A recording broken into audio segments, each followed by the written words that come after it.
Dear followers and listeners, how are you doing so far? We have here a new video for you guys, but before I start, let me say a great thank you for listening us, for following us, and don't forget to share and like so that you can help others find our videos. It can help others. So, how do you know that your samples are representative of the community that you are studying? We provided you here a short and easy method for identifying the optimal sample size using R. The script and its usage are described in this video. Here is the script. You need just the community data. Let me show you the community data. Here is an example of a community data. Okay, and the script that we already have here. And then we will explain to you how to use your community data and the script to check for the optimal number of samples. First, let's give a little bit background. You are studying plants or microbial communities, right? Then one of your objectives might be to explore the diversity of the community. Maybe yes or no. Even if the exploration of the diversity is not one of your objectives, whatever the objectives are, it is very important to cover the whole range of the diversity in order to make a strong and meaningful conclusion, right? Everyone wants to give a very meaningful conclusion at the end of his studies. So you need to make sure that you have a very representative sample. You have to reassure that your samples are representative of the community you are studying. Using the species collection curve, you can identify the optimal number of observation units. Above what an additional sampling effort does not add a new species. Let me show you what I'm talking about. So here is a curve of species collector. We will give more explanation later because we are going to make this curve ourselves using the script. Okay, and yeah, knowing the optimal sample size helps the researchers save time and money with confidence that the samples are representative of the community for the study's purpose. You know, this question, it becomes crucial when your research protocol includes some very expensive treatment. So you need to find the number of samples that is required, no less, no more. When you get less, you cannot publish your research. When you get more, you waste time and money.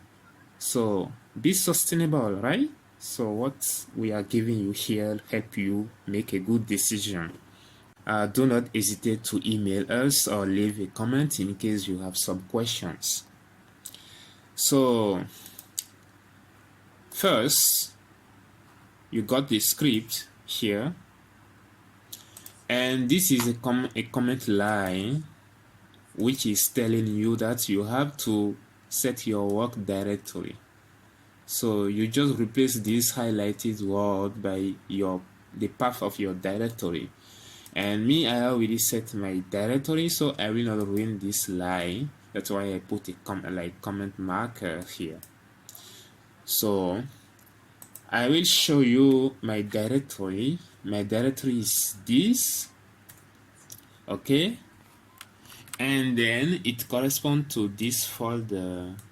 My recommendation is that you put after the name, after the column of the features, I mean after this one, you put the observation unit, you put the data from the observation unit where you had recorded the most feature. Here you see that there are 56 features observed in this observation unit, and the order, it doesn't matter the order. Okay, you select this range, the range of your community data, except the total number of species or OT whatever.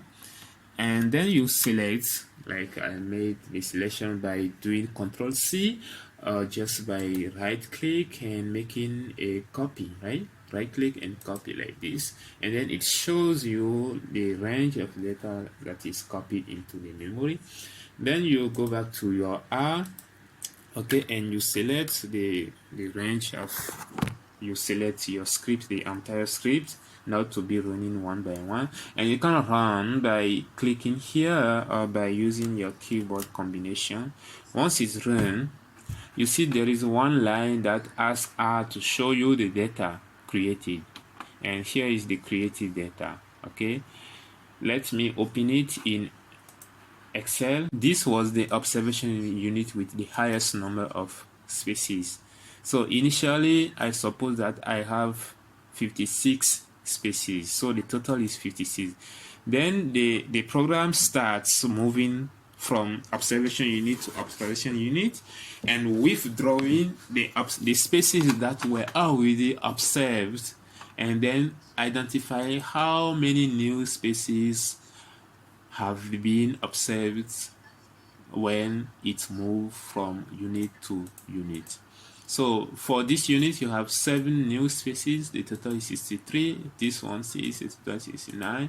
And then you come here, you see that the number of new species goes decreasing, right? And then you go to 0.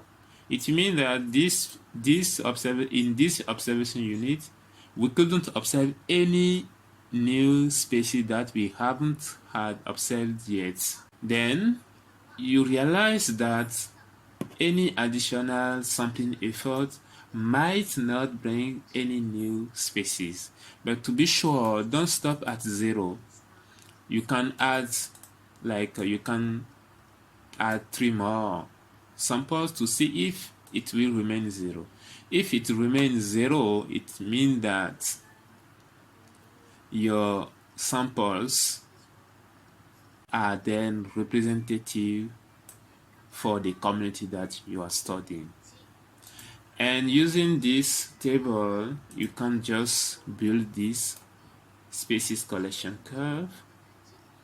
And yes, when this appears in your article, in your report, in your thesis, nobody doubts about the representativity of your samples. Let me tell you that in some species collection curve, you might see the number of sequences here, but here we are not using the number of sequences. We are rather using the number of observation units. So you have 1, 2, 3, 4, 5. We have here 9 samples, okay? And over those 9 samples, we see how the number of species has increased over time, over the number of samples, and then flattening. So that is what we wanted to share with you. Please like it and be tuned. You get notified, then you don't miss any of our video. Share it with your friends, share in your networks, so that people can get this information and you might be helping that way. Thank you for watching and see you next time.